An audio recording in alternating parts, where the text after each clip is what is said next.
sangat jelas. Kemarin di UGM juga sudah memberikan penjelasan yang gamblang dan jelas, dan yang ketiga, saya mempertimbangkan karena ini sudah menjadi fitnah di mana-mana, pencemaran nama baik, saya mempertimbangkan untuk melaporkan ini, membawa ini ke ranah hukum. Yang dilaporkan siapa Pak nanti? Nanti biar disiapkan oleh kuasa hukum. Oke guys, balik lagi nih Nyerocos Politisi Mexos. Oke, kali ini kita akan membahas soal terkait kembali ya guys, soal ijazah Pak Jokowi yang teman-teman udah lihat ya di video awal bahwa Pak Jokowi ingin melaporkan orang yang mempermasalahkan ijazah beliau guys ya. Dan ini ada tanggapan ya, ada speak up dari Rocky Gerung dan juga Mahfud MD. Dan juga ada juga dari anak SD ya yang speak up juga tentang ijazah Pak Jokowi guys. Jadi nggak usah malam-malam, langsung aja lihat videonya. Salah lagi itu secara ilmu pidana, karena ini bukan fitnah personal, ini soal administrasi bernegara. Itu intinya. Jadi semua kecurigaan itu bukan fitnah. Jadi salah bila Pak Jokowi menganggap dia difitnah. Tidak. Fitnah itu antar manusia, bukan antara warga negara dengan presidennya. Bukan, itu nggak ada fitnah di situ. Di dalam antara warga negara kalau berbohong atau menunjukkan hal yang merendahkan itu dianggap fitnah. Tapi ini warga negara dengan kepala negara, nggak ada delik fitnah kepala warga negara pada kepala negara. Egy Sujana, Roy Suryo segala macam itu ada warga negara yang menginginkan keterbukaan informasi. Jadi yang ditagih adalah informasi. Tidak ada orang yang menghina Pak Jokowi atau menganggap bahwa ini soal individual atau soal pribadi. Tidak, ini soal bernegara. Jadi sekali lagi itu deliknya akan kacau nanti. Itu artinya setiap warga negara mempersoalkan pejabat negara itu dianggap fitnah karena undang-undang ITE atau segala macam. Salah. Fitnah itu adalah dendam pribadi antar orang, bukan antara warga negara dengan kepala negara. Hubungan warga negara dan kepala negara adalah hubungan pertanggungjawaban legitimasi. Begitu dalilnya tuh.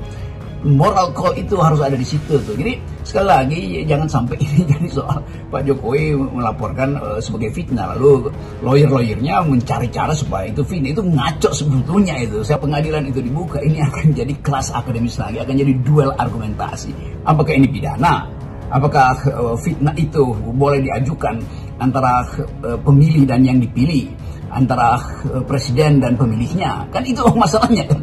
Jadi akan jadi konyol sebetulnya. Nah, saya cuma mau ingatkan pada para lawyernya Pak Jokowi, kalian akan ada dalam jebakan intelektualitas. Jadi akan diuji pengetahuan kalian tentang apa yang disebut hubungan individual yang diatur dalam KUHP itu. Tiba-tiba nanti hakim bilang ini warga negara versus kepala negara itu. Di mana pidananya sih situ kan? Jadi ini soalnya tuh. Jadi forum yang disebut sebagai kasus ini nggak ada kasus pidana di situ. Nah itu kasus pidana artinya hubungan subjek dengan subjek. Ini hubungan antara warga negara dan kepala negara. Warga negara menagih informasi supaya terdapat semacam keteduhan di dalam negara. Jadi kalau dibilang bikin ribut, bikin gaduh, ya kenapa kegaduhan itu muncul? Karena kepercayaan presiden pada warga negara tidak ada. Demikian juga kepercayaan sang warga negara pada presiden makin tidak ada. Nah supaya itu terjadi saling kepercayaan, maka dibukalah itu dalam persahabatan antara warga negara yang menuntut ijazah itu dan kepala negara yang mengerti bahwa tuntutan itu tuntutan publik, bukan tuntutan personal. Ini bukan soal vendetta. Jadi saya ingin ingatkan supaya kita masuk dalam kondisi akal sehat. Tidak ada dendam di situ. Ini hanyalah urusan legitimasi itu, bukan urusan legalitas. Sekali lagi harus dipastikan bahwa persoalan tentang ijazah Pak Jokowi itu terjadi karena Pak Jokowi memakai ijazah itu untuk kepentingan pemilihan wali kota, gubernur, dan presiden. Jadi ini urusan administrasi publik, itu intinya.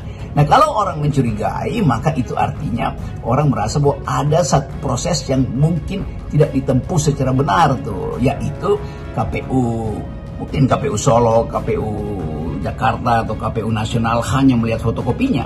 Kan itu juga soal yang mesti diyakinkan supaya ada keyakinan moral bahwa Joko Widodo waktu mendaftar betul-betul tiba dengan kejujuran. Itu soalnya, hanya itu aja kan. Jadi ini sekali lagi jangan dipermasalahkan panjang lebar sehingga timbul kekerasan, timbul rasa benci, timbul rasa tidak percaya. Jadi biarkan persahabatan antara warga negara itu berlangsung antara Jokowi dan warga negara Indonesia yang merasa bahwa Pak Jokowi kenapa menahan ini sehingga timbul kegaduhan. Kan kalau Pak Jokowi ada moral call, ada panggilan moral, dia bilang aja ini loh, silakan kalian pakai, bahkan saya temani kalian untuk menguji itu secara forensik, bahkan secara itu. Nah itu dari situ nobleness-nya itu muncul lagi. Jadi kita balik pada prinsip bahwa yang ditagi adalah legitimasi, yang ditagi ada jangan sebut kejujuran moral, nanti problem lagi dengan situ. Yang ditagi adalah sikap etis. Nah itu dari Pak Jokowi, bukan sikap politisnya, apalagi sikap yuridisnya. Saya kira seharusnya UGM tidak perlu terlibat di urusan itu, ya. Tapi nanti kita bisa bahas. Karena UGM itu yang mengeluarkan ijazah, bukan yang memalsui ijazah. Iya kan? UGM tinggal mengatakan, loh saya sudah mengeluarkan dulu ijazah ini, gitu. Tinggal Pak Jokowi menjelaskan berhubungan sama orang yang mempertanyakan itu sampai hilang dan sebagainya. Sebenarnya UGM kan tinggal punya, ini saya sudah selesai, gitu aja. Silahkan kalau tidak percaya kan gitu. Tetapi sebenarnya ada yang mengatakan ini orang-orang yang yang gugat-gugat sama Pak Jokowi ini kok tidak selesai-selesai sih, sudah lewat pengadilan, lewat berkali-kali. Memang menurut saya pengadilannya tidak proporsional yang sudah ditempuh selama ini. Tidak proporsional. Iya, tidak cukup mewakili. Iya. Kalau mau sebut itu diadili oleh peradilan perdata. Perdata itu adalah konflik kontraktual antara dua pihak. Nah Pak Jokowi ini konflik dengan siapa secara perdata urusan ijazah? Nggak ada kan? Ya betul, pengadilan negeri kami tidak berwenang, tidak salah. Kecuali kalau pidana Pak ya? Kecuali kalau pidananya sudah. Pidana ini kan ada dua, satu yang melakukan pemalsuan, dua yang menuduh melakukan. Ini yang dituduh melakukan pemalsuan ini belum diadili soalnya. Ini malah yang menuduh, yang ditangkap lebih dulu. Sementara ini tidak dikelirkan. Sebenarnya kalau masuk ke sini bisa karena ada undang-undang keterbukaan informasi publik, di mana di situ dikatakan masyarakat berhak sepenuhnya untuk mengetahui dokumen-dokumen dan meminta dokumen-dokumen itu dibuka kepada publik demi transparansi. Kalau tidak mau buka, ada pengadilannya namanya Komisi Informasi. Itu dia bisa mengadili, ya, semacam peradilan semua yang keputusannya mengikat. Harus dibuka, buka. Siapa? Nanti dibuka aja di KPU Solo, ya kan? Dulu daftar pertama KPU Solo. Ketika namanya masih Dr. Andes Joko Widodo. Sesudah jadi presiden juga ada ijazahnya lagi kok jadi insinyur Joko Widodo. Itu semua kan nanti bisa dibuka ke publik. Apa yang sebenarnya terjadi? Yang menggunakan ijazah palsu aja bisa jadi presiden. Jadi buat apa capek-capek kuliah, mending datang aja ke UGM minta bikinkan ijazah palsu. Dan harapan kami sebagai anak bangsa kepada Bapak Jokowi agar secepatnya untuk menunjukkan ijazah aslinya ke publik supaya tidak menimbulkan kegaduhan di negeri ini. Sebentar dulu Dek, tapi pertanyaannya Dek, kenapa lah kalau Pak Jokowi belum mau juga menunjukkan ijazah aslinya ke publik? Ya nggak tahu lah Kak, mungkin Pak Jokowi sengaja mau mengadu domba antara orang yang pro dan kontra kepadanya, atau bisa jadi memang benar ijazah Pak Jokowi itu palsu. Sekarang coba kita pikir aja lah Kak secara akal sehat. Kalau memang ijazah Pak Jokowi itu asli, apa sih susahnya hanya tinggal menunjukkan ijazah aslinya aja ke publik? Kan nggak jadi heboh seperti itu. Jadi kalau misalnya memang terbukti ijazah Pak Jokowi itu palsu, apa dampaknya buat masyarakat? Kalau Pak Jokowi tidak diadili, ya dampaknya bisa jadi mengurangi semangat anak bangsa untuk kuliah. Kenapa gitu? Ya iyalah Kak, orang yang menggunakan ijazah palsu aja bisa jadi presiden. Jadi buat apa capek-capek kuliah, mending datang aja ke UGM minta bikinkan ijazah palsu. Ya lo udah masalah hidup. Oh Pak Jokowi kenapa Pak? Digeruduk aktivis suruh tunjukin ijazah asli. Ini masih masalah ijazah palsu Pak. Ayu Ting Ting alamat palsu aja udah ketemu Pak. Ada Pak lagu dangdut itu yang kesana kemari membawa Alfamart. Ada.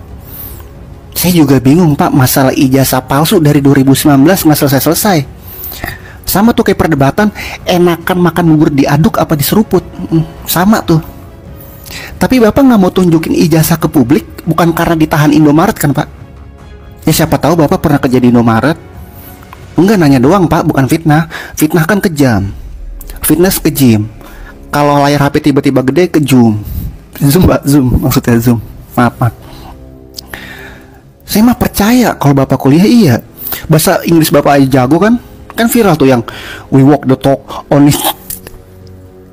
Iya Pak, iya. Nggak, ini sinyalnya jelek Pak. Kayak IPK anak Bapak, iya. Tapi saya mah percaya kalau ijazah Bapak asli. Yang palsu kan cuma